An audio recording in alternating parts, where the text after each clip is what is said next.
Most of us have probably seen one of those SeaWorld commercials, you know, with the cute mama whale and baby whale swimming around looking like they're having the best time of their lives. Cute, right?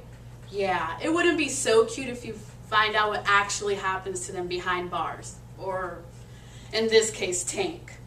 Whales are not just puppets that we control for our own entertainment. They have a brain, a heart, and a life just like us, so why treat them any different? Captivity is something that is emotionally and physically hurting the orcas. It is separating the orcas from their families. The orcas die off faster in captivity than in the wild, and they're limiting the whale's echolocation. First, I will discuss these problems. Finally, I will discuss a specific action you can take. With captivity, whales are being separated from their families. In the documentary Blackfish, John Crow explains how they will capture orcas by throwing bombs in the water and nets. They will fish out the young orcas and separate them from their families. John Crow explained how he felt guilty and it felt like if he was kidnapping a kid from its mother.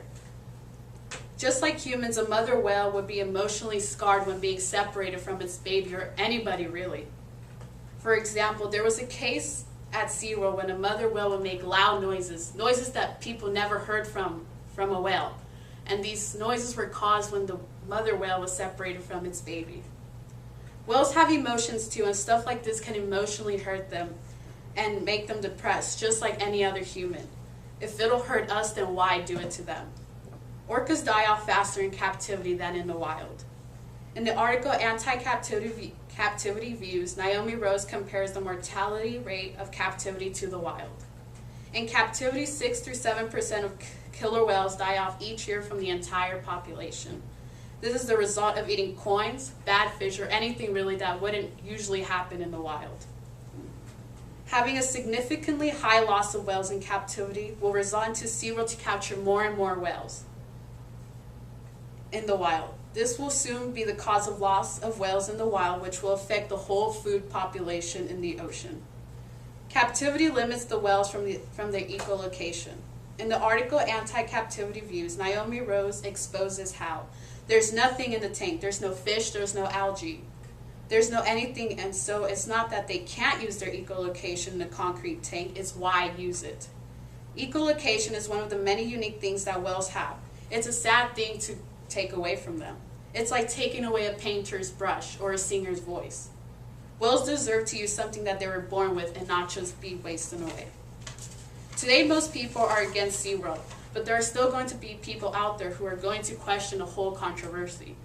For example, some parents may say, where will my children get their education from whales? I mean, that is the most important part about SeaWorld. Children can be easily educated about whales and marine mammals through film and documentaries. And I'm pretty sure there are plenty of books out there that have the basic information about whales. Just through watching films and reading books, children will gain much more knowledge about whales than going to SeaWorld.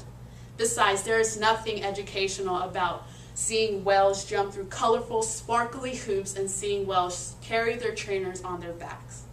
Captivity is a problem that needs to be stopped now, and all of you can help make that happen. The documentary Blackfish has already spread awareness about captivity and had made people rethink twice about spending their money at SeaWorld. Simple stuff like spreading awareness can already be a big step to stopping captivity. So tell your friends, family, neighbors, anyone you know to join our movement to stopping captivity. Thank you.